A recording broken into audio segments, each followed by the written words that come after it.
ಸ್ನೇಹಿತರೆ, ನಮ್ಮ ಹೊಲದಲ್ಲಿ ಇವತ್ತು ಒಂದು ಹೊಸ ಪ್ರಯೋಗವನ್ನು ನಾನು ಮಾಡಿದ್ದೀನಿ.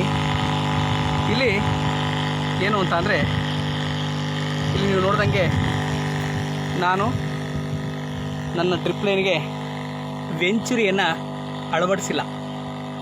ಬದಲಾಗಿ ಏನು ಮಾಡಿದ್ದೀನಿ ಅಂತ ಅಂದರೆ ನೋಡಿ, ಈ ರೀತಿಯ ಒಂದು ಡ್ರಿಪ್ ಕನೆಕ್ಷನನ್ನು ತಗೊಂಡಿದ್ದೀನಿ. ಈ ಪೈಪನ್ನು ಸಪ್ರೇಟಾಗಿ ತಂದಿರುವಂತಹ ಒಂದು ಸ್ಪ್ರೇಯರ್ ಮೋಟ್ರಿಗೆ ಕನೆಕ್ಷನನ್ನು ಮಾಡಿದ್ದೀನಿ. ಹಾಗೆಯೇ ಇಲ್ಲಿ ಡ್ರಮ್ನಲ್ಲಿ ಔಷಧಿಯನ್ನು ತುಂಬಿದ್ದೀನಿ. ಈಗ ಮೋಟ್ರು ನೀವು ನೋಡ್ತಾ ಇರೋ ಹಾಗೆ ಕೆಲಸ ಮಾಡ್ತಾಯಿದೆ. ವೆಂಚುರಿಗೆ ಬದಲಾಗಿ ಈ ಕೆಲಸವನ್ನು ನಾನು ಮಾಡಿದ್ದೀನಿ. ಈ ಮೋಟ್ರಿಗೆ ಬೇಕಾಗಿರುವಂತಹ ಪವರ್ ಸಪ್ಲೈಯನ್ನು ನಮ್ಮ ಹತ್ರನೇ ಇರುವಂತಹ ಸ್ಪ್ರೇಯರಿಂದ, ಅಂದರೆ ಸ್ಪ್ರೇಯರ್ಗೆ ಚಾರ್ಜ್ ಹಾಕುವ ಜಾಗಕ್ಕೆ ನಾನು ಈ ಮೋಟ್ರ ಬೇಕಾದಂತಹ ಪವರ್ ಸಪ್ಲೈ ಕನೆಕ್ಷನನ್ನು ಕೊಟ್ಟಿದ್ದೀನಿ.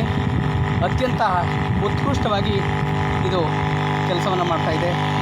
ನಾನು ಇದರಲ್ಲಿ ತುಂಬ ಚೆನ್ನಾಗಿ ಔಷಧಿಯನ್ನು ನಾನು ಡ್ರಿಪ್ ಲೈನ್ಗೆ ಕಳಿಸ್ತಾ ಇದ್ದೀನಿ. ಸ್ನೇಹಿತರೆ, ತಾವು ಕೂಡ ಈ ರೀತಿ ತಮ್ಮ ಹೊಲದಲ್ಲಿ ಈ ಪ್ರಯೋಗವನ್ನು ಮಾಡಿ ಯಶಸ್ವಿ ಆಗಬೇಕು ಅಂತ ನಾನು ಕೇಳ್ಕೊತಾ ಇದ್ದೀನಿ. ಇದರಿಂದ ಸಮಯ, ಶ್ರಮ ಎಲ್ಲ ಉಳಿತಾಯ ಆಗ್ತಾಯಿದೆ. ನೋಡಿ, ಕೇವಲ ಈ ಮೋಟ್ರು ನಿಮಗೆ ಈ ಸ್ಪ್ರೇಯರ್ ಮಾಡುವಂಥ ಮಾರಾಟ ಮಾಡುವಂಥ ಅಂಗಡಿಯಲ್ಲಿ ಸಿಗ್ತದೆ. ಕೇವಲ 650 ರೂಪಾಯಿ. ಕೇವಲ 650 ರೂಪಾಯಿನಲ್ಲಿ ನಾನು ನನಗೆ ಬೇಕಾಗಿರುವಂತಹ ವೆಂಚುರಿ ಕನೆಕ್ಷನ್ ಬದಲಾಗಿ ಅತ್ಯಂತ ಸುಲಭವಾದಂತಹ ಮೋಟ್ರನ್ನು ಅಳವಡಿಸಿ ವೆಂಚುರಿಗಿಂತ ಉತ್ತಮವಾಗಿ ಕಾರ್ಯವನ್ನು ನಿರ್ವಹಿಸೋದಕ್ಕೆ ನಾನು ಮಾಡಿದ್ದೀನಿ.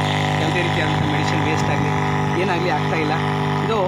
ಇದಕ್ಕೆ ಹಾಕಿರುವಂಥ ಪಿನ್ನು ಹಳೆ ಚಾರ್ಜರ್ ಒಂದು ಪಿನ್ ಇತ್ತು. ಹಳೆ ಚಾರ್ಜರ್ದ ನಾನು ನೋಡಿ ಇಲ್ಲಿಗೆ ಕಟ್ ಮಾಡಿ ಅದನ್ನು ನಾನು ಇದಕ್ಕೆ ಕನೆಕ್ಟ್ ಮಾಡಿದ್ದೀನಿ ಅಷ್ಟೇ. ಮಾಮೂಲಿ ಇದು ಮೋಟ್ರಿಗೆ ಕನೆಕ್ಷನ್ ಇದೆ. ನೋಡಿ, ಮೋಟ್ರ್ ಈಗ ರನ್ ಆಗ್ತಾಯಿದೆ. ಇದರಿಂದ ನೋಡಿ ಹೇಗೆ ಔಷಧಿಗೆಲ್ಲ ಅದು ಎಳ್ಕೊತಾ ಇದೆ.